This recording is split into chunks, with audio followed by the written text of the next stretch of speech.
The phone call came on a gray Thursday afternoon, rain pattering against the windows like small fingers tapping for attention. Margaret stood by the glass watching water trails race each other downward when her son Daniel's voice filled the line. "Mom, I've been thinking, how about we take a trip together? Just the two of us. I found this perfect place, a little house right on the coast, perched above the ocean, the kind of spot Dad used to talk about. Quiet, beautiful, waves crashing below. What do you say? A few days to unplug and just be..." Margaret's breath caught in her throat. This wasn't the Daniel she'd grown accustomed to. The one drowning in work emails and late-night conference calls. Weekend getaways belonged to a different time, a different life. "Daniel, that sounds wonderful," she managed, her voice tentative. "But are you sure? You don't have to do this." "I want to," he said, and there was something solid in his tone. "It's been too long since we really talked. I miss that. I miss us." Something flickered to life in her chest. A warmth she'd almost forgotten existed. "Okay," she whispered, "let's do it." After they hung up, she remained at the window, watching as sunlight broke through the clouds for the first time in days. It wasn't just hope stirring inside her, it was anticipation, like the pull of an invisible tide. That evening, Margaret pulled down the old family album from the shelf. Pages yellowed with time, edges soft from handling. Photographs of Daniel as a toddler, of Michael holding him against wide-open skies. The three of them, faces bright with the kind of joy that felt both vivid and impossibly distant. Her fingers paused on a picture taken by the ocean. Michael's arm around her shoulders, his eyes holding hers with that steady, unspoken promise he'd always carried. "I hope you can see him now, Michael," she murmured to the empty room. "He's grown into such a good man. You'd be so proud of who he's become." The days leading up to the trip passed in a gentle rhythm of preparation. Margaret folded clothes carefully into her suitcase, tucking in the silver locket Michael had given her on their last anniversary. She hadn't worn it in years, but now it felt necessary, like carrying a piece of him with her. Departure morning arrived clear and bright. She waited at the front door as Daniel's car pulled up the drive, his smile wide and boyish. For just a heartbeat, she saw the child in him again, the little boy who used to grip her hand crossing busy streets. "Ready, Mom?" He lifted her bag effortlessly. She nodded, her eyes shining. "More than you know." The city fell away behind them in the rearview mirror. Skyscrapers gave way to rolling hills, then rugged cliffs, until finally the ocean appeared like a vast breathing canvas. Margaret watched the coastline unfold, her reflection in the side window merging with the white-capped waves. This wasn't just a drive. It felt like the opening of a new chapter, horizons yet to unfold. Deep in her thoughts, a voice whispered, "Perhaps this journey will help me find what I thought was lost forever." The coastal road twisted along steep drops, each curve revealing wider expanses of blue and foam. Margaret watched seabirds wheel against the sky, their cries mixing with the hum of the engine.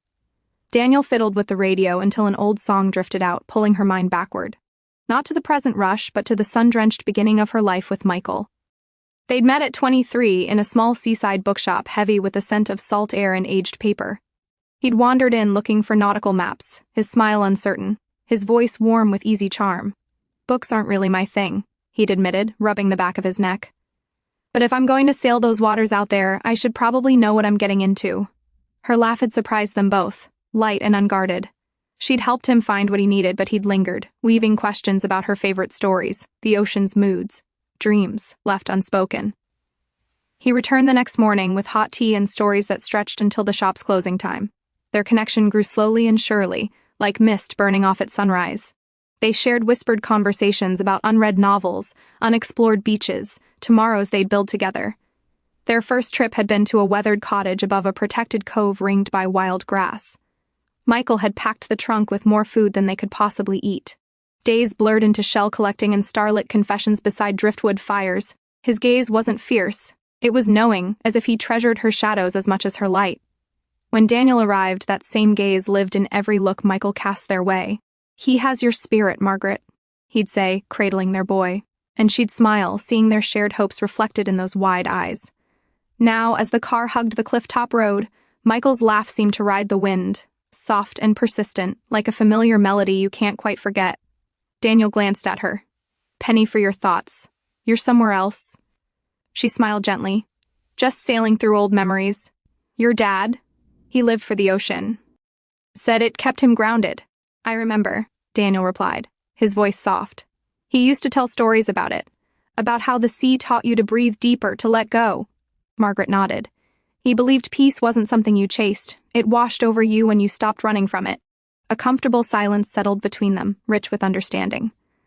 Margaret realized then that Michael hadn't slipped away entirely. He echoed in Daniel's thoughtful pauses, in his quiet strength, in the kindness he wore so naturally. The cottage emerged from the coastal mist. Weathered clapboard walls, stone chimney, the bay gleaming far below. Inside, Margaret's palm glided across the scarred wooden table, its grain a tether to the present, even as it pulled her toward the past. She could almost see her younger self teasing Michael as he fumbled with kindling, their laughter tangling with the ocean's roar. But time's currents had shifted. Those laughter-filled seasons of shared meals and sandy footprints had crested into a stormy autumn. Michael's illness had arrived on a gray morning, unannounced. The blur that followed, hospitals and fragile hopes, grips tightening then releasing. Margaret pushed it from her mind. She'd promised herself resilience for Daniel's sake. She'd held strong, but a silence had cloaked her soul, a chamber too vast to escape. Here, amid the scent of kelp and salt air, that chamber's door creaked open. As twilight settled, Daniel coaxed a fire to life while Margaret unpacked. Flames cast dancing shadows across the walls, bathing everything in amber. She settled by the window, dusk draping the bay in deep blue. Daniel pressed a warm mug into her hands, hot cider spiced with clove, just the way Michael used to make it. "I didn't forget," he said, grinning. Margaret's throat tightened. "No, you didn't." Beyond the window, the surf murmured like a half-remembered lullaby, tender and timeless. Eyes closed, she leaned into the sound. Not sorrow's sting anymore, but rediscovery. A melody etched deep, rising unbidden. For the first time in years, her memories weren't solitary. The past hadn't ebbed away. It had waited, serene and steadfast, for her return. Morning light seeped through gauzy curtains, etching golden patterns on the floorboards. Margaret woke to the cry of gulls and the sizzle of something cooking. The stillness wrapped around her like a shawl, not heavy, but peaceful. Padding into the kitchen, she found Daniel at the stove, whistling a tune Michael used to hum on lazy Sundays. "Early riser today," she teased. He flipped a pancake with flair. "Figured I'd treat you to a proper breakfast." Her laugh was soft. "Bold move. Remember your last kitchen adventure? The smoke alarm still remembers." He laughed. "Lesson learned. I've improved since then." She sipped her coffee, watching his steady hands. Methodical, careful. A mirror of Michael, not in appearance but in essence.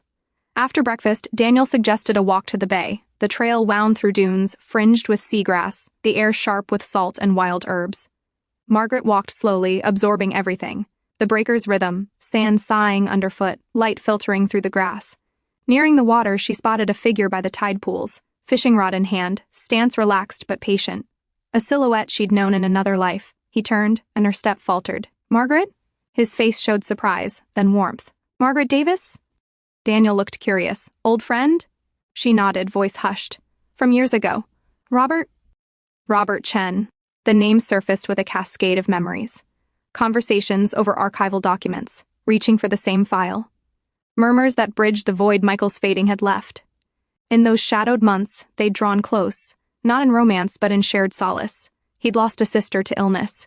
Grief became their quiet language, yet tides had pulled them apart. He'd moved across the country for work. She'd anchored herself in routine. A decade of silence, and now here, by this bay of buried memories. "Never imagined I'd see you here," she said, still dazed. "Nor I you," he replied, his smile gentle. "My brother owns a place nearby. I come down to fish when the world gets too loud. I'm here with my son," she said, gesturing to Daniel. His idea, start to finish. Robert's expression softened. "Smart man. This coast has a way of healing things." Daniel drifted off along the beach, sketchbook in hand, giving them space. The silence between Margaret and Robert hummed with echoes and renewal. Like finding a lighthouse long dark, its beam still strong. They talked of diverging paths, unexpected joys, time's subtle markings. Robert shared stories of mentoring students at a maritime museum, still reading books she'd once recommended. She laughed when he admitted he still had her worn copy of a novel they'd discussed years ago. "All this time, and it's still yours," he said, eyes bright. "Some treasures you keep close." The phrase lingered, not a weight but an acknowledgement of enduring truths. Warmth bloomed in Margaret's chest. Not the blaze of past flames, but the steady glow of connection, once a comfort. As the sun dipped lower, gilding the waves, Daniel's call floated from down the beach. She turned, heart laced with bittersweet calm. Robert shouldered his gear. "Seeing you again. It's a gift, Margaret." She smiled. Likewise. Take care, he nodded. Then after a beat, you seem lighter than when we last met. It's good to see. Emotion welled unnamed. Thank you, she murmured. Walking back with Daniel, the world felt sharper, more vivid. He chattered about sketches and foam patterns. Margaret listened, but her mind wove between shores, anchored and adrift, closed and opening. By the fireside that night, thoughts of Robert surfaced, not as longing, but as gratitude. Their crossing had reminded her of a forgotten gift, embracing kindness without fear, honoring echoes without clinging. Glancing at Daniel lost in his drawings, she saw Michael anew, his profile, his focus, his care. Her heart brimmed. Life, she thought, returns people and stories not to reopen wounds, but to celebrate the distance traveled. In that hearth's humble light, amid all she cherished, it wasn't loss she felt, but the embrace of now. Their final morning broke cool and hushed. Margaret rose before Daniel, the cottage steeped in quiet so profound the waves seemed to whisper. Readiness pulled one way, reluctance the other. But underneath, a deeper current urged one last revelation. Daniel joined her at the window, sleep-rumpled. Up with the sunrise again? She smiled faintly. The bay sounds different today. He peered into the morning haze. It does. After breakfast, he exhaled slowly. Mom, before we head back, there's a place I need to show you. Intrigued, she followed as he led through whispering grass up a gradual rise. They crested a ledge to find a weathered driftwood bench, time-worn, facing the endless blue. Margaret halted. This is beautiful. Daniel nodded. Dad brought me here when I was little. Mornings when you were at work? We'd come up here for hours. Just breathing. He said this was his spot for sorting through life's noise, remembering what mattered. Her chest tightened. He never told me. I think he wanted it sacred, Daniel said gently. But before the end, he made me promise something. When the moment felt right, bring you here, and give you this. From his bag, he pulled a small container. Inside, a tiny audio recording labeled in Michael's handwriting. Her fingers trembled as Daniel set up a portable player. Michael's voice crackled to life, warm as sun-warmed sand. My beloved Margaret, if you're hearing this, know I ran out of time to say it all. You've been my anchor, my truest home. Don't chain yourself to what's gone. Keep sailing. Find your peace. Let joy return. Bring Daniel to these cliffs. They'll show you. After the fiercest storm, dawn always breaks. And remember this. Love doesn't disappear. It changes shape. Rides new waves. Forever yours, Michael. She clutched the container, tears tracing silent paths. Grief had been her vigil, guarded lest releasing it meant erasing him. But Michael's voice pierced through like light through spray, merciful, radiant. Daniel's hand found her shoulder. I waited until now so it could land here like he wanted. Voice quivering, she met his eyes. This whole trip, it was for him? He smiled faintly. Found the recording months ago in his old chest. Felt like it was time to return, not to mourn, but to honor. Together. Gazing at her son, Margaret's soul swelled. You've become the man he'd celebrate. Daniel's smile mirrored his father's. Had the best teachers. They lingered on the bench, bay sprawling below, gulls calling overhead. Sun climbed higher, burnishing the mist to gold. She replayed the words, gratitude eclipsing grief. I understand now, she said softly. Love doesn't vanish with the tide, it carves new channels. Daniel nodded. Maybe that's why we're here. To reclaim it? Silence held them as the world turned, swells rising, light dancing, life flowing onward. Margaret felt the shift complete itself. Rising at last, she scanned the vista. Goodbye, Michael, she breathed. Not farewell, just peace. Homeward bound, skies unclouded, Margaret traced the gleaming coast with a smile alive with promise. Daniel caught her eye, sensing the tides turn in her. That evening, settled in her chair by the hearth, she placed the recording beside a cherished photograph of their trio. The locket gleamed at her throat, catching firelight. Memories flowed, Michael's laugh, his reassuring touch, Daniel's tiny hand in hers.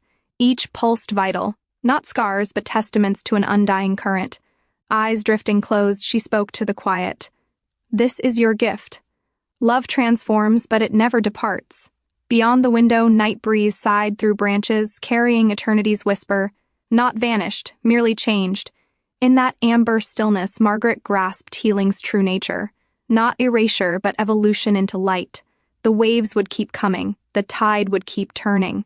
And she would keep moving forward, carrying love not as a burden, but as a beacon guiding her toward all the tomorrows yet to come.